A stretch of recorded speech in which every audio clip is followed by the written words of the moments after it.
अस्सलाम वालेकुम नाजरीन। वर्दा शुजा और रिजवान रौनक इस चंक में आपको खुशामदीद कहते हैं। मेरा घर मेरी जन्नत, घर रहिए महफूज रहिए।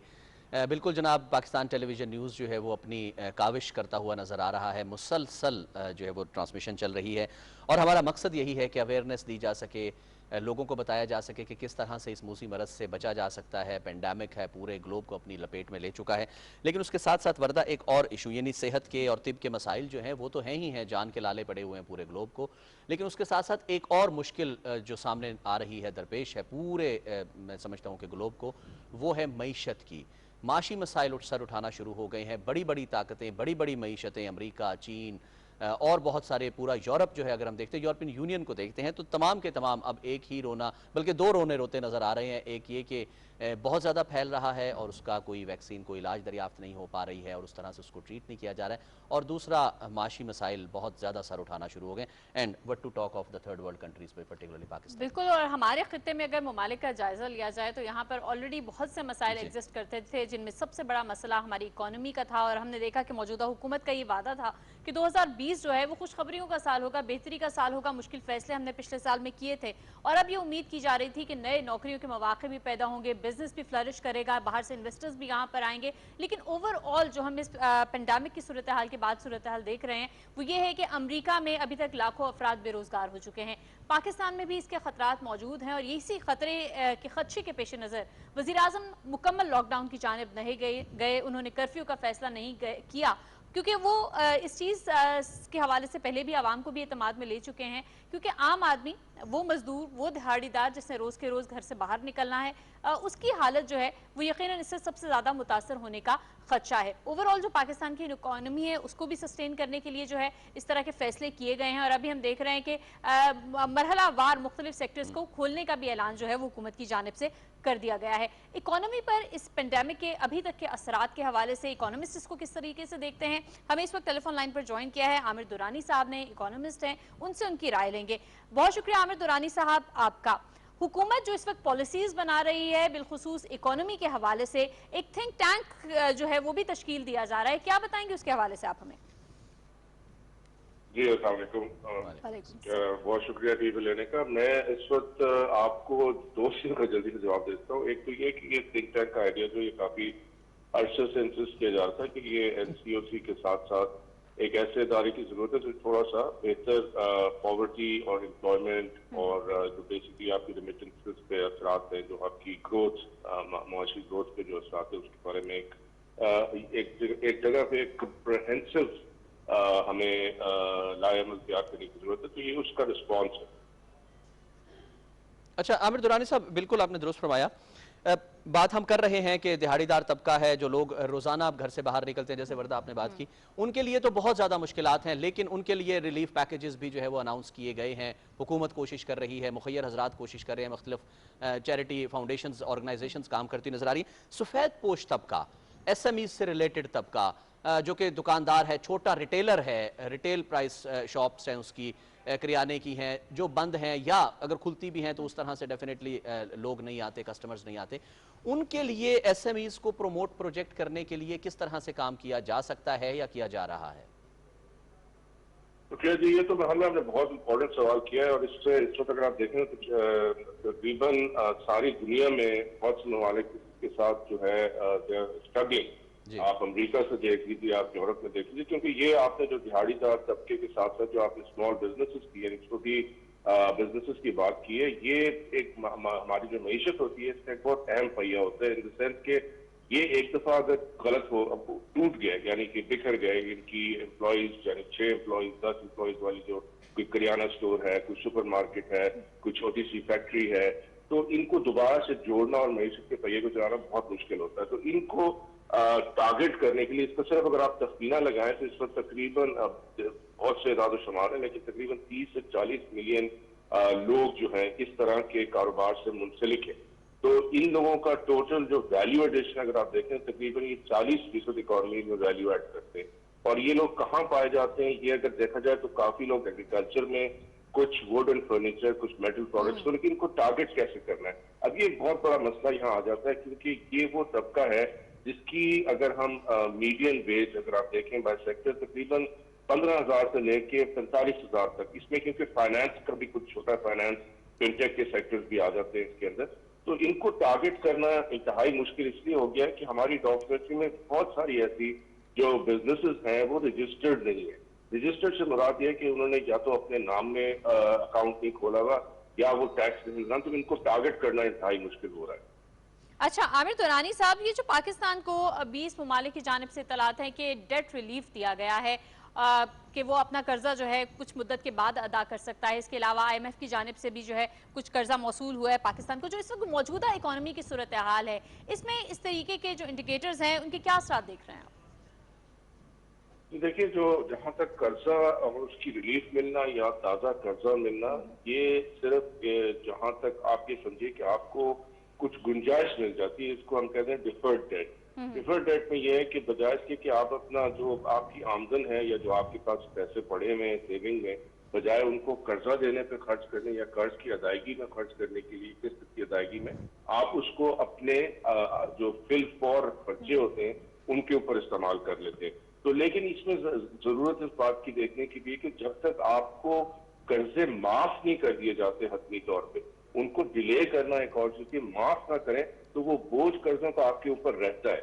लेकिन इसके अंदर जो एक खुशहाल पहलू है वो ये है कि आपको थोड़ा सा वक्त मिल जाता है और आप बजाय इसके कि मसलन हम लोग अगर आप देखें तो अपना काफी 2 से 3% GDP का हिस्सा जो है वो कर्जों की अदायगी में अदा करते, तो उसमें हमें थोड़ी सी छूट मिल जाएगी और वही हम सेहत की तरफ और अपने जो रिएक्टिव मेजर्स हैं कोविड से लड़ने के लिए उनकी तरफ हम इस्तेमाल कर सकते हैं। अच्छा आमिर दुरानी साहब, बिल्कुल जैसे आपने कहा कि रिलीफ मिल जाता है, मैं चाहता हूं कि आम आदमी के लिए हमेशा ये बात जो है वो मुश्किल रही है, हमारे जैसों के लिए भी मुश्किल रही है कि कर्जा रीशेड्यूल हो गया, क्या ये बाद में आने वाले साल या आने वाले वक्त के लिए मजीद मुश्किल पैदा नहीं कर रहा? एक तो ये, दूसरा ये बताइएगा जरूर कि जैसे आपने रिटेलर की बात की थी या जो SME से रिलेटेड, उसमें आपने एक बात की थी कि इनको वापस इकट्ठा करना बहुत ज़्यादा मुश्किल हो जाएगा। टारगेट करना तो मुश्किल है ही है, लेकिन इंशाल्लाह इससे हम बाहर निकलते हैं, मईशत ठीक होती है, अपने पाँव पर खड़े होने की कोशिश करती है, रेगुलेट कर जाती है, तो फिर किस तरह से क्या मैकेनिज्म हो सकता है इनको ठीक करने का? जी बहुत शुक्रिया। तो पहला सवाल जो आपका था कि कर्जों की अदायगी, जी थोड़ा आसान अल्फाज में बताइएगा सर। जी कर्जों की अदायगी का जो आप सिलसिला देख रहे हैं वो आपकी बात बिल्कुल दुरुस्त है। आम इंसान ये है कि आपने मेरे 10 रुपए देने और अभी मुझे खाना खाने के लिए 10 रुपए की जरूरत है, आप कहते हैं मेरा कर्जा ये 10 रुपए का जो है तुम अगले साल दे देना, वो कर्जा मैंने देना तो है। दूसरी चीज उसके ऊपर से हो जाती है, आप कहते हैं ये लो 5 रुपए और ले लो क्योंकि तुम्हारी इस वक्त रमजान आ गया, तुम्हारी खर्चे बढ़ गए तो ये ले लो। लेकिन सर अगर अगले साल भी 10 देने हो तो वो 20 नहीं हो जाएंगे या वो आगे चले जाएंगे? अब बात आपकी देखिए, वो अगले साल 10 और डिफरल में कई दफा आपको हम ये कह सकते हैं कि चलो जी इसके ऊपर मैं तुम्हारा इंटरेस्ट रेट नहीं बढ़ाता, लेकिन अभी हमने देखना ये जो G20 क्लब की रिलीफ की आपने बात की, इसमें तो अभी हमने चीज ये देखनी है क्या ये हमें कर्जा डेफर करते हुए सूद पे छूट देते हैं, और दूसरी बात कि क्या ये कर्जा उसमें से कुछ पुराना कर्जा जो हमारा इतना पुराना कर्जा है उसको माफ भी करते हैं या नहीं करते।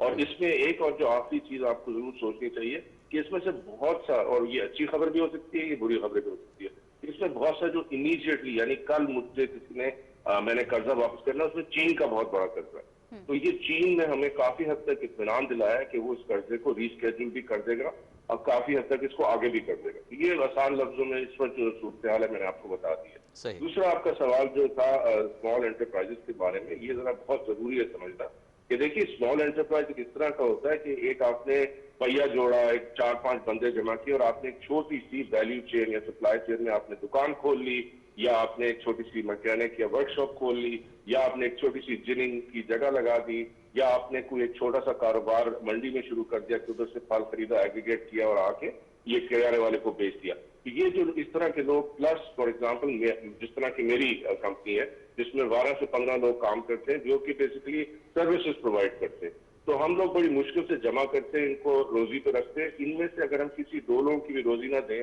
उसके बाद इन लोगों को वापस जोड़ना, तो ये इस तरह है कि आपकी गाड़ी के पहिए वगैरह अलग करके आप खड़े कर दें और उसके बाद अचानक फिर आप कहेंगे जी अब कोविड खत्म हो गया, अब इस गाड़ी को दोबारा चलाना, ये बड़ा मुश्किल काम होता है। तो इसके लिए बहुत जरूरी है कि कम से कम इनकी जो सैलरी यानी इनकी जो तनख्वाहें हैं, ये सारे तनख्वाहदार लोग होते हैं और इन तनख्वाहदार लोगों की किसी तरह किस हद तक कुछ फीसद सैलरी उनकी तनख्वाह उन तक पहुंचाना और उन बिजनेसेस के मालिकान, छोटी बिजनेस, कम से कम उनकी जो जिसको हम कहते हैं रेंट या उनकी यूटिलिटी बिल, उसको किसी तरह अगर हम असरअंदाज हो सके तो ये सबसे मौसर तरीका है जो कि काफी और मुल्कों ने भी इख्तियार किया। अच्छा आमिर दुरानी साहब, सैलरीज की बात हो रही है, उससे पहले एसएमईज की आपने बात की है। हमने देखा कि स्टेट बैंक की जानिब से एक बड़ा कदम सामने आया, उन्होंने उन तमाम तर कंपनीज को, कारोबारी हजरात को बहुत टैक्स में छूट के हवाले से भी जो है वो रिलीफ देने की बात की, कर्जों की फराहमी की बात की। लेकिन हम देख रहे हैं, ऐसी इतलात मौसूल हुई है कि बैंक्स जो हैं वो छोटे कारोबारी तबके को कर्जों की फराहमी के हवाले से बड़े रिलक्टेंट नजर आते हैं। एक जानिब तो पॉलिसी मेकिंग है, वो यकीनन बहुत बेहतरीन डायरेक्शन है उसकी, लेकिन उसकी इम्प्लीमेंटेशन के हवाले से हमें क्या सख्त इकदाम करने की जरूरत है? सही जी देखिए, ये जो स्टेट बैंक ने काम किया इस पर बहुत ज्यादा तनकीद की जा रही है क्योंकि इसमें उनकी नीयत पूरी नहीं है, लेकिन उनको शायद पाकिस्तान की इकोनॉमी का और हमारे छोटी बिजनेस के स्ट्रक्चर की समझ नहीं है। क्योंकि देखा जाए तो ये हमने 4 चीजों पे हमने इम्पैक्ट देना है। पहली है आपकी तनख्वाहें, दूसरा आपके जो रेंट होता है, तीसरा कि आपने कोई चीज लीज की हुई गाड़ी या कोई फोटोकॉपी मशीन, और चौथी चीज आपके यूटिलिटी के बिल होते हैं, गैस, पानी, बिजली और इस तरह के जो आजकल इंटरनेट के बिल हो गए। तो आप ये देखिए कि इसके अगेंस्ट अगर मैं जाता हूँ, मैं कहता हूँ ये मेरे रिकॉर्ड है, मैं पिछले साल से टैक्स देता हूँ, करता हूँ, मुझे भी बैंक लेंड नहीं करेगा। वो कहेगा कि साहब इस तरह के आपके पास गिरवी रखवाने के लिए क्या चीज, और वो गिरवी भी रखवाते हैं 110% 100 रुपए पे।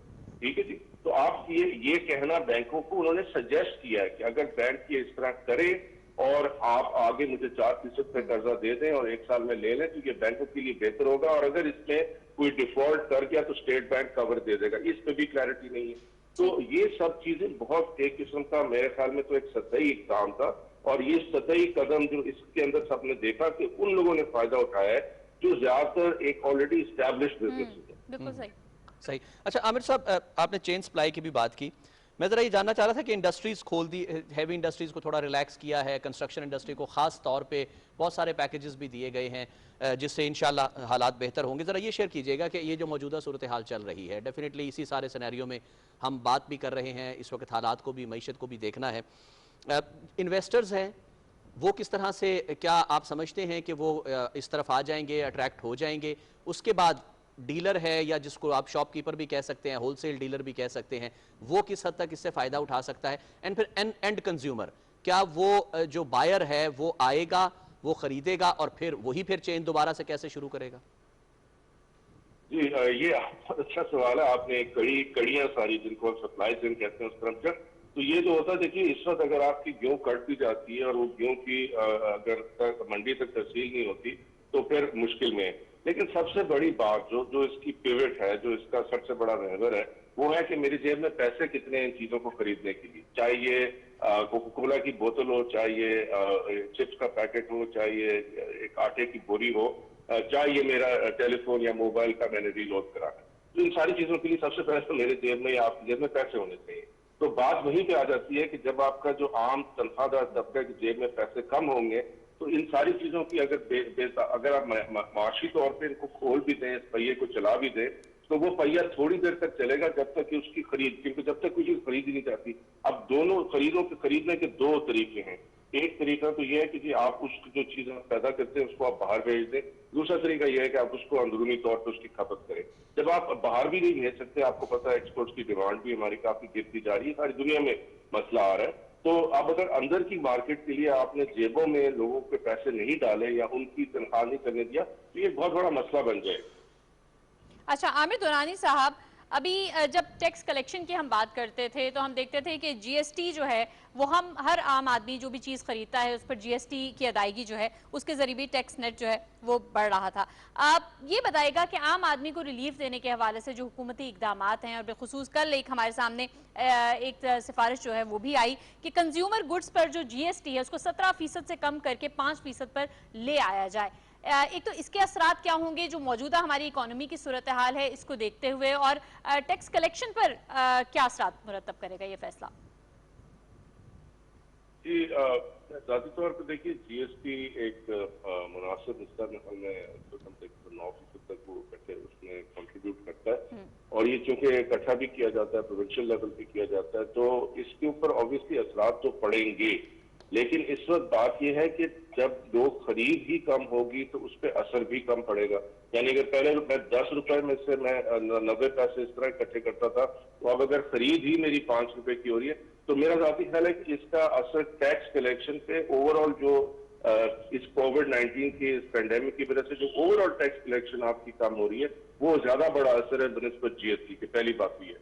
दूसरी बात ये होगी कि ये जीएसटी वगैरह जो है, ये आपने देखा है कि ज्यादातर उन दुकानों पे या उन जो ऑर्गेनाइज दुकानें हैं वहां होता है जहां पे हमारा दरमियाना या दरमियाने से ऊपर वाला तबका जाता है। तो मेरा जाती ख्याल है कि ये जो छूट मिलेगी ये फिर गैर मुनासिब या इसका तनासुब जिस तरह ये छूट और इसका फायदा हमारे लोअर मिडिल क्लास और गरीब तबके को होना चाहिए, वो नहीं होगा।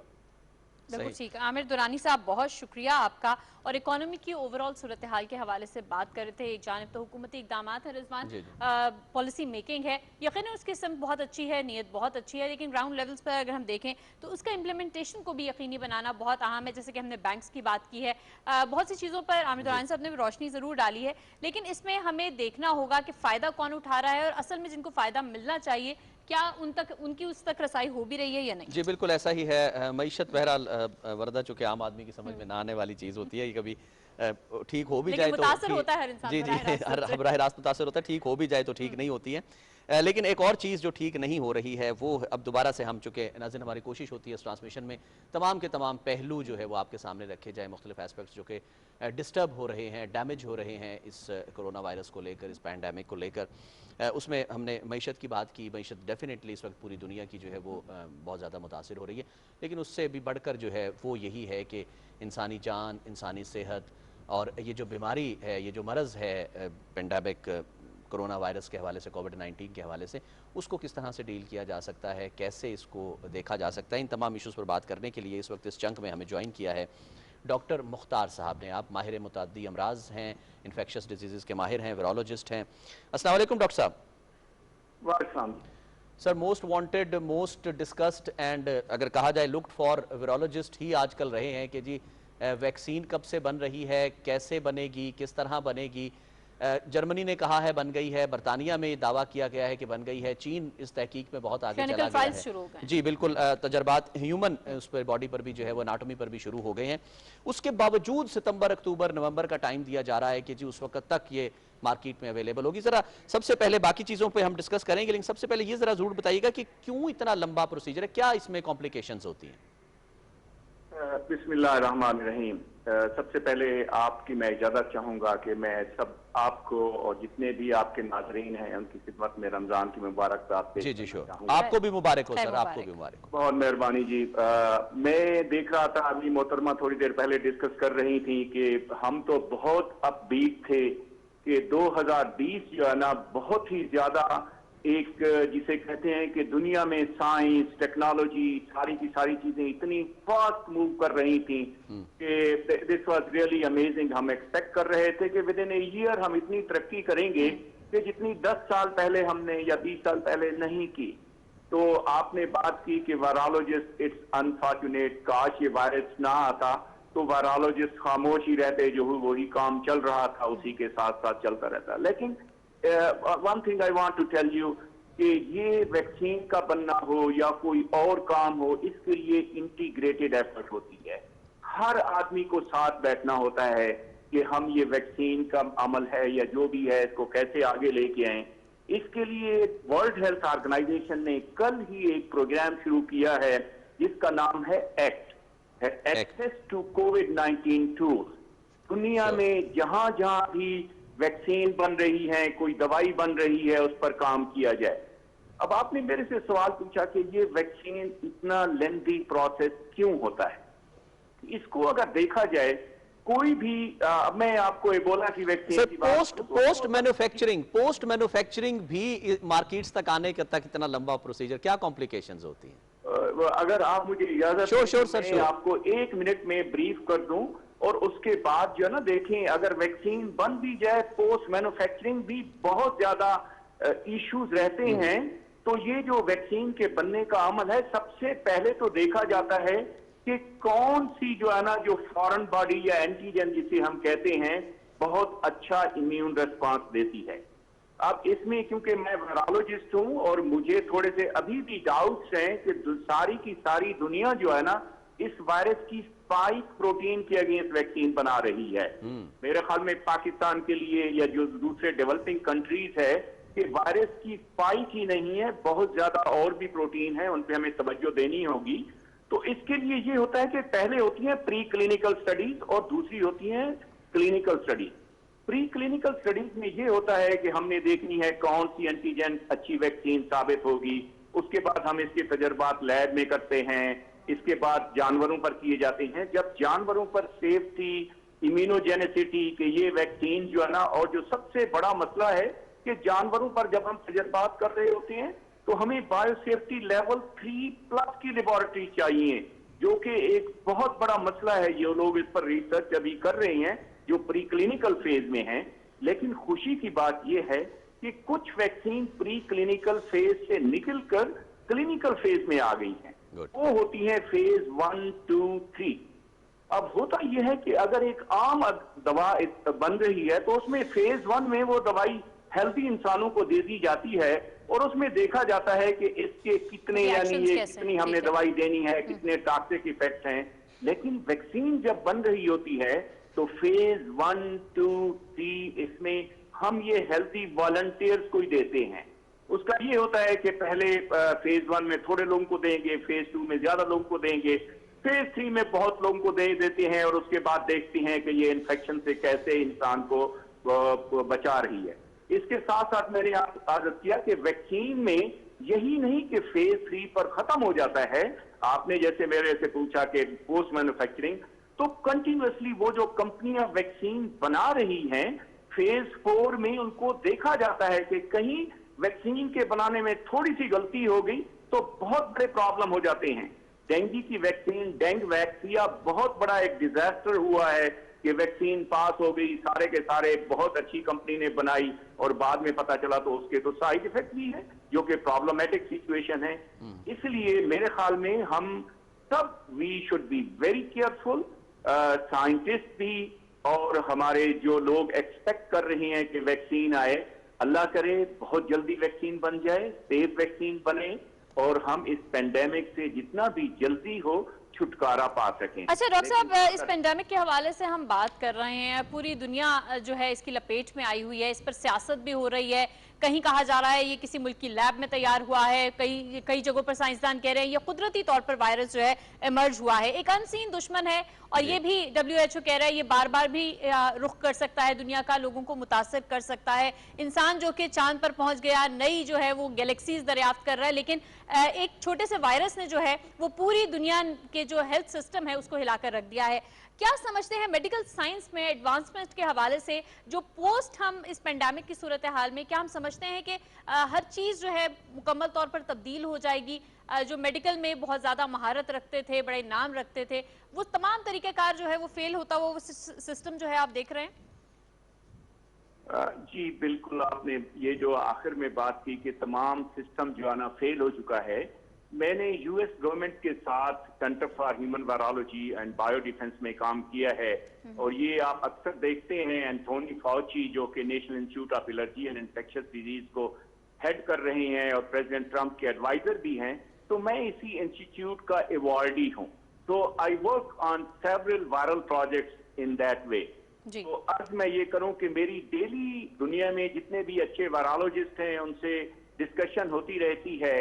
इस वायरस ने वायरोलॉजी की साइंस को भी चैलेंज कर दिया है, वैक्सीन की साइंस को भी चैलेंज कर दिया है। और एक जो यही नहीं, हमें ये कोरोना एक जो और डर है ना कि ये वायरसेस जो जानवरों से इंसानों में मुंतकिल होते हैं, ये एक कोरोना तो आ गया है, अभी 89 और कोरोना वायरसेस जो कि बैट में पाए जाते हैं and there is a danger, उसके बारे में स्टडीज हैं कि वो कहीं ह्यूमंस में जंप ना कर जाएं।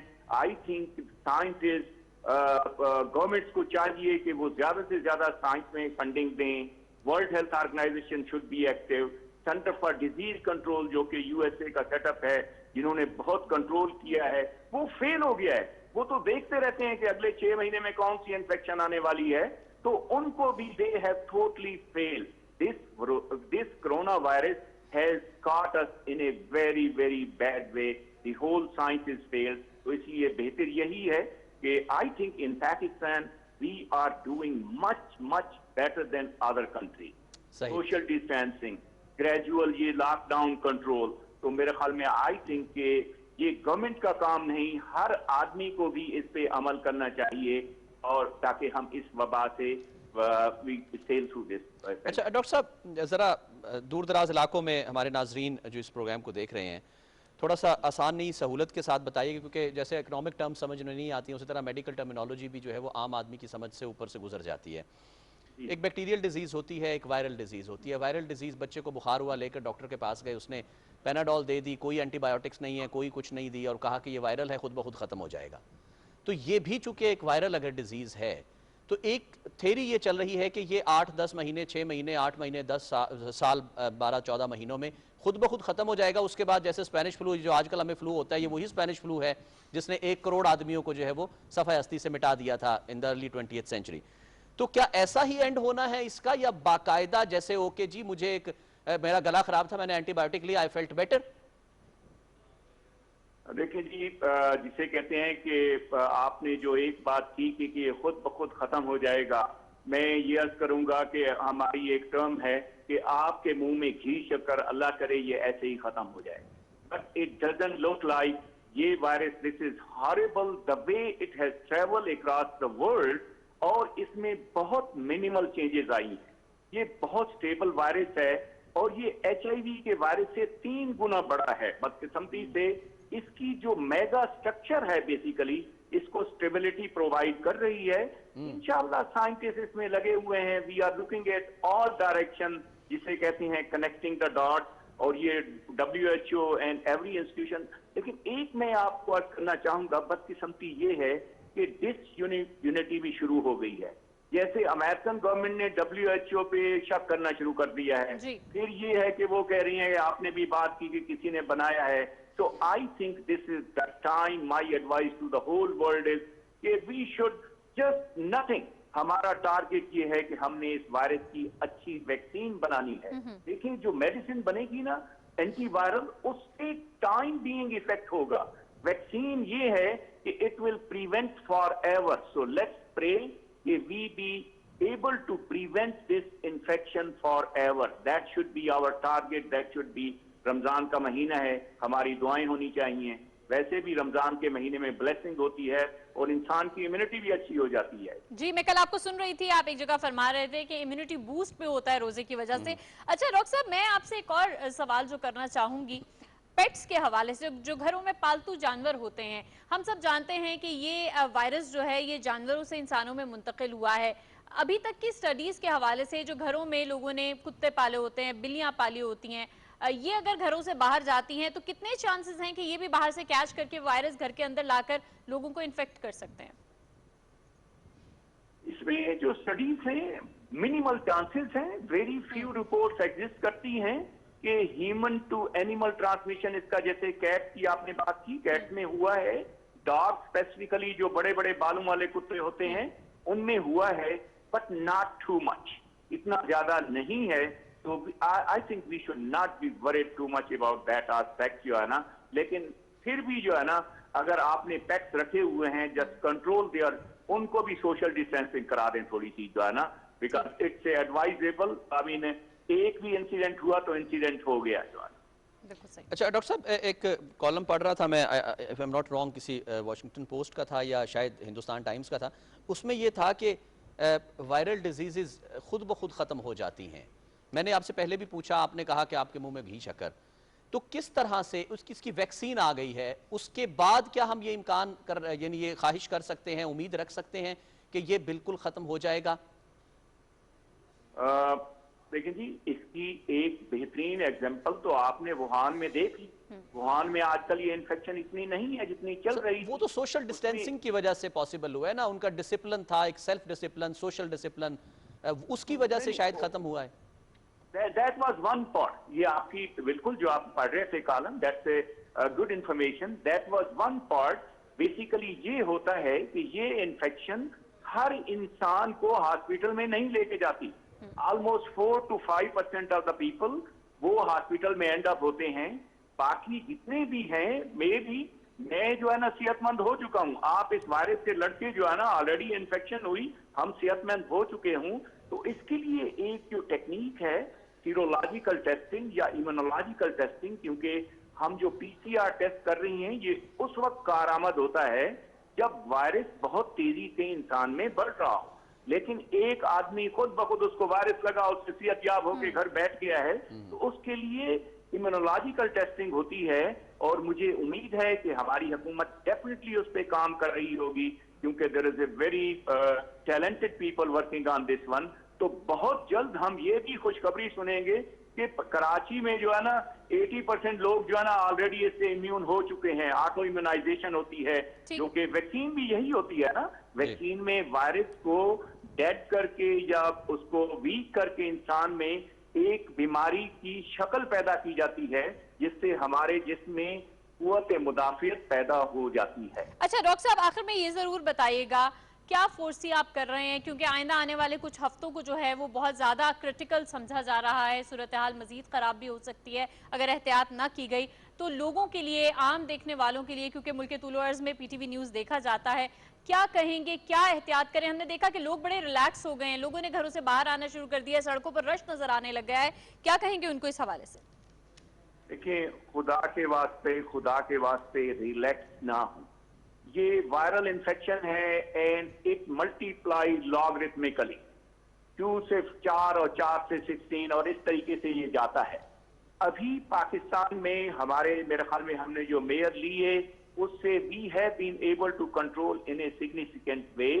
तो जस्ट आई थिंक वही जो गवर्नमेंट की तरफ से, मीडिया की तरफ से जो भी मेयर्स हैं हमारे, उन पे हम अडॉप्ट करते रहें and try to avoid this. ये जो हम एग्रेसिवली हमने coming back to the life, उस पे हमें कंट्रोल करना होगा जो है ना। सही। अभी अच्छा, बी केयरफुल। जी बिल्कुल डॉक्टर साहब, हमें पैनल से कहा जा रहा है मुख्तसर करने का। मैं पैनल की इजाज़त से बस लास्ट सवाल आपसे थोड़ा सा आपकी इजाज़त से करना चाहूँगा।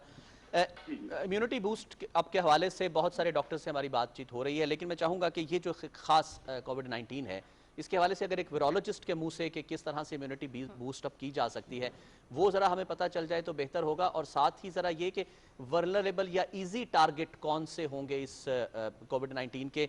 हार्ट पेशेंट्स हैं, ऑलरेडी रेस्पिरेटरी इश्यूज जिनको हैं, वो उसके टारगेटेड उसके वो हो सकते हैं, विक्टिम्स हो सकते हैं, या और भी जैसे लिवर जिनका खराब है, कोई गुर्दे के मरीज हैं, कौन कौन से ऐसे मोस्ट प्रोन हो सकते हैं या वल्नरेबल ज़्यादा कौन सा तबका हो सकता है? मैं पहले वल्नरेबिलिटी की बात कर लेता हूं। वो लोग हमारे लव्ड वन, हमारे पेरेंट्स जो एजेड पीपल हैं, क्योंकि उम्र के साथ साथ हमारा इम्यून सिस्टम भी पूरा हो जाता है, लेट मी से इन दिस वे, तो उनका हम बहुत ख्याल रखें। इसके साथ साथ वो लोग जो किसी डिजीज से ऑलरेडी फाइट कर रहे हैं, उनकी इम्यूनिटी उस बीमारी के साथ फाइट कर रही होती है, और अगर एक और दुश्मन भी आ जाए तो उससे लड़ने के लिए थोड़ी सी और एफर्ट चाहिए होती है। अब मुझे आपने फरमाया कि कौन सी चीजें जो है ना इम्यूनिटी को बूस्ट कर सकती हैं। If you are healthy you do fasting. Fasting के बारे में बहुत ही ज्यादा स्ट्रॉन्ग साइंटिफिक लिटरेचर है कि 3 दिन की अगर आप फास्टिंग कर लें तो आपका इम्यून सिस्टम रीजोविनेट हो जाता है। सही। फर्दर मोर एक जो चीज है, you take a good sleep, sunshine. हमारे यहाँ इधर विटामिन डी हम इतना ज्यादा नहीं ले सकते, अगर आपको पॉसिबल है विटामिन डी सप्लीमेंट आप जरूर लें इन दीज डेज, क्योंकि ये इम्यून सिस्टम को रेगुलेट करता है। And enjoy your life, don't take a stress, क्योंकि स्ट्रेस भी बेसिकली जो है ना हमारे इम्यून सिस्टम को कम कर देता है। घर में बैठे हैं बच्चों के साथ, you have a good game, play with them, tell them beautiful story. जैसे पुराने जमाने में दादियां जो है ना वो अच्छी कहानियां सुनाया करती थी। तो just play that rule, try to make your home a happy home, healthy home. ये वक्त भी गुजर जाएगा एंड इंशाल्लाह good time will come back. बहुत शुक्रिया प्रोफेसर डॉक्टर मुख्तार साहब। हम बात कर रहे थे, इन्फेक्शियस डिजीज़ के माहिर हैं और उन्होंने भी यही कहा कि खुदारा घरों पे रहिए, अपने आप को आइसोलेट करके रखिए। ये एक ऐसा वायरस है जो कि मल्टीप्लाई हो जाता है एक से दूसरे को, 2 से 4 लोगों में और 4 से 8 लोगों में, तो इस तेज़ी से ये फैलता है। जिस तरह लोगों ने एग्रेसिवली रिजवान बाहर निकलना शुरू कर दिया है, रमजान मुबारक की सूरत हाल भी हमारे सामने है कि वहाँ पर भी लोग जो है खाने पीने की अशिया के लिए भी जा रहे हैं, मार्केट्स में रश हो गया है। थोड़ी सी नेग्लिजेंस भी जो है वो तबाही का बायस बन बन जाएगी यहाँ जी पर। बिल्कुल वर्दा, मैं आपकी बात को ही सेकंड करूंगा और थोड़ा सा एडअप करूंगा कि इंजॉय करने का डॉक्टर साहब ने कहा है, लेकिन इंजॉयमेंट का जो अभी तक हमारा कॉन्सेप्ट रहा है बिफोर दिस स्टार्ट ऑफ 2020 अगर हम कहें, वो यही था कि जी हैंगिंग आउट विद फ्रेंड्स और फैमिली, बाहर जाना, पार्क्स में जाना, खेलना कूदना, होटलिंग वगैरह कर लेना, यही हमारी इंजॉयमेंट हुआ करती थी। अब इंजॉयमेंट का हम ये समझ सकते हैं कि इंजॉयमेंट खत्म नहीं हुई है, लेकिन उसका सेंटर ऑफ अटेंशन या जो न्यूक्लियस था वो चेंज हुआ है, और वो अब बाहर नहीं है, वो आपके घर के तर्ज़े अंदर अमल है। तब्दील हो जी, कॉन्सेप्ट तब्दील हुआ है, घर में रहें। आपने तो मेरे ख्याल में अर्तुगरुल गाजी शुरू किया था, तो उसका ऑलरेडी और आपको तो पीटीवी बड़ा मजा आ रहा न्यूज, होगा। पीटीवी होम जो है वो भी अर्तुगरुल गाजी का उर्दू में डबिंग के साथ शुरू हो चुका है। फर्स्ट रमजानुल मुबारक से रोजाना रात को आप 8:50 पर इसको देख सकेंगे। एक तारीखी सीरियल है, जरूर देखिए। और इसके अलावा बड़ी अच्छी बात डॉक्टर साहब ने रिजवान ये भी जी, जी। कही कि अगर आप सेहतमंद हैं तो रोजे जरूर रखिए। हम देखते हैं क्या कि लोग बात है, आदतन भी नहीं रखते रोजे, लेकिन अगर आप में थोड़ी सी भी ताकत है, आपकी सेहत इजाजत देती है, तो रोजे जरूर रखें। 3 दिन अगर लगातार रोजे रखें तो आपकी इम्यूनिटी बूस्ट हो जाती है, रिजोमिनेट हो जाती है। तो ये तमाम तर वो इकदामात हैं जो अगर दीन मुबीन में हम देखें रिजवान, तो क्या ये बात। हमारी हिदायत इसीलिए हमें दी गई जी, है, जी। जो कि इंसानी नेचर को सबसे ज्यादा सूट करती है, सबसे ज्यादा रिलैक्स करती है। जी बिल्कुल, ऐसा ही आपने दीन मुबीन की बात की। क्लिनलीनेस इज हाफ फेथ, सफाई निस्फ ईमान है, यहाँ से अगर बात शुरू की जाए नाजरीन, तो उसके बाद इस्लाम जो है, अगर हम अपने सिर्फ दीन मज़हब की बात करते हैं, बाकी हर मज़हब में ऐसी कॉन्सेप्ट्स मौजूद हैं। ये सफाई का बहुत ज़्यादा एहतमाम करता है, हमें बाकायदा तकाजा करता है। वज़ू करते हैं आप, नमाज़ पढ़ते हैं आप, अपने आप को, अपने कपड़ों को, अपने जिस्म को, अगर आप हालत नमाज में रहते हैं, पाँचों नमाज़ें पढ़ते हैं, तो वो उसमें फिर आप खुद ब खुद साफ़ रहते हैं। नहाने का बंदोबस्त करते हैं, तहारत करते हैं, और उसके साथ साथ अब चूँकि रमज़ानुल मुबारक है, ख़ास तौर पे इसमें ज़रूर ये शेयर करना चाहूँगा मैं कि रोज़ा ज़रूर रखिए नाज़रीन, जो रख सकते हैं लोग, ताकि बेहतर अंदाज में हम इसको अपनी इम्यूनिटी को बूस्ट कर सकें और इससे लड़ सकें। हमारे पास एक टेलीफोन कॉल भी मौजूद है। जी, सनाउल्लाह साहब हैं, सीनियर सहाफ़ी हैं, उनसे हम बात करेंगे जो हुकूमती इक़दामात हैं सहाफ़ियों की वेलबींग के हवाले से। जैसे डॉक्टर फिरदौस आशिक अवान साहिबा की जानिब से किट्स की तकसीम का अमल भी शुरू हो गया है, उनसे जानेंगे कि वो इसको किस तरीके से देख रहे हैं। बहुत शुक्रिया सनाउल्लाह साहब, आपने हमें ज्वाइन किया है। हुकूमती इक़दामात यकीनन कोरोना वायरस से निमटने के लिए हंगामी बुनियादों पर काम तो हो रहा है, लेकिन जहाँ पर हम बात करते हैं कि जो सफ़े अव्वल में आकर लड़ रहे हैं इस तमाम तर सूरत हाल से, उनमें सहाफ़ी जो हैं वो भी शामिल हैं, फील्ड में जाने वाले शामिल हैं। क्या समझते हैं जो इक़दामात उनकी हिफाजत के पेश नज़र किए जा रहे हैं, उस पर आप क्या कहेंगे? देखें, इक़दामात को आप काफ़ी तो नहीं कह सकते, क्योंकि आपने जिस तरह खुद कहा कि सहाफ़ी फ्रंट लाइन पर है, और जहाँ भी एक्टिविटी हो रही है, चाहे वो कोरोना के हवाले से है या जहाँ पर आबादी है, जहाँ पर मजमा है, जहाँ पर लोग हैं, वहाँ पर एक वर्किंग जर्नलिस्ट, एक कैमरामैन, एक रिपोर्टर है, बाकी लोग वो पहुँच रहे हैं। और वो सबसे, अगर एक सहाफ़ी कैरियर हो सकता है तो वो सबसे ज़्यादा ख़तरनाक है, क्योंकि उसने हर जगह को टच करना है। तो उस हवाले से हुकूमत के इक़दामात को, हुकूमत के सारे इक़दामात हुकूमत ने नहीं करने, ये खुद जो मीडिया आउटलेट्स हैं उनकी भी जिम्मेदारी है, और कुछ कर भी रहे हैं, लेकिन वो नाकाफी है। जो सबसे ज्यादा अहम जरूरत है वो गाइडेंस की जरूरत है, उनके लिए बनाने की जरूरत है कि उनको किस तरह से काम करना है और उनकी लिमिट्स क्या है। हुकूमत ने स्टार्ट जरूर किया है, कुछ थोड़ा सा लेट हुआ है, कल किट्स दी हैं। जो कैमरामैन है, क्योंकि ज्यादातर कैमरामैन फ्रंट लाइन पे जा रहे हैं, उनको मजीद भी ये भी देखने की जरूरत है कि जितने भी मीडिया आउटलेट्स हैं वहाँ उनकी तरफ से किस किस्म मीडिया हाउसेस की भी जिम्मेदारी है, बिल्कुल। जी जी, तो उनको भी देखने की जरूरत है। और उसमें जो रेगुलेटर हैं, पैमरा है या मिनिस्ट्री इंफॉर्मेशन है, उनको इन मीडिया ओनर्स को और मीडिया के जो बाकी जो हायर्स बैठे हैं उनको इकट्ठा करके कम से कम उनको एक मैसेज देने की जरूरत है कि वो अपने तौर पर भी गाइडेंस भी करें जर्नलिस्टों के लिए, और उनके लिए जो जरूरी चीजें दस्तियाब होनी है वो भी उनको फराम करें। क्योंकि हुकूमत सिर्फ मीडिया को नहीं देख रही, हुकूमत के लिए तो बहुत से महाज हैं, यकीनन। अच्छा सनाउल्लाह साहब, उनको भी देखें। सनाउल्लाह साहब, जैसे आपने कहा कि गाइडेंस देनी है, अवेयरनेस देनी है, डेफिनेटली ये काम भी कहीं से घूम फिर के दोबारा जो है वो सहाफ़ी बिरादरी पर ही आ जाता है, चैनल्स पर है, एंकर्स पर है, सहाफ़ियों पर है, न्यूज़ प्रिंट जर्नलिज्म देख लें। तो किस तरह से गाइडेंस सहाफ़ियों को दी जा सकती है कि वो खुद कौन से प्रिकॉशनरी मेजर्स ऐसे उठाएं? ओके, प्रोटेक्टिव किट्स जो हैं वो बांटी जा रही हैं, हर किसी तक पहुंच भी नहीं पाएगी, डेफिनेटली इस हद तक जो है वो नहीं हो सकेगा। तो किस तरह से अपने आप को महफूज रखा जाए, वो रिपोर्टर जो कि बाहर फील्ड में है? देखिए, जिस तरह सदर मुमलकत ने उलमा से मुलाकात की है और एक मसाजिद के हवाले से, तरावी के हवाले से, नमाजों के हवाले से पूरा एक जो है एक मुआहदा किया गया है, प्लान SOPs तय तैयार किए किया गए, गया है, गाइडेंस दी गई है। इसी तरह मीडिया के लिए भी जरूरी है, क्योंकि एक मुकाबले का रुझान है मीडिया में, और उस मुकाबले के रुझान की वजह से मीडिया खतरात में से भी दो चार होता है। वर्कर, खासकर वर्कर के लिए बहुत मसला है। उसको एक डायरेक्शन होती है, ऑर्डर होती है कि आपने पहुंचना है वहाँ, ये काम करना है, पहले पहुंचना है। तो इस चीज को मद्देनजर रखते हुए एक बाकायदा इनके लिए एक एग्रीमेंट करने की जरूरत है, और उनके लिए एक लिमिट तय करने की जरूरत है कि जिस तरह मसाजिद के हवाले से एक लिमिट तय की गई है, तो जो उन्होंने कवरेज करनी है उसके लिए एक लिमिट्स होनी चाहिए कि कहाँ तक उनकी लिमिट्स है और कहाँ तक उन्होंने कवरेज करनी है, और किस किस्म के जो प्रोटेक्टिव मैया है वो लेते हुए ये कवरेज करनी है। तो ये अभी तक मुझे नजर नहीं आया, ना ही हुकूमत की तरफ से, ना ही मीडिया तंजीमों की तरफ से, ना मीडिया मालकान की तंजीमों लेकिन की तरफ बहैसियत सीनियर सहाफ़ी आपने बड़ी अच्छी सजेशन दी है सनाउल्लाह साहब, और यकीनन जो हुकाम बाला हैं उन तक भी आपकी सजेशन पहुंची है। बहुत शुक्रिया आपका।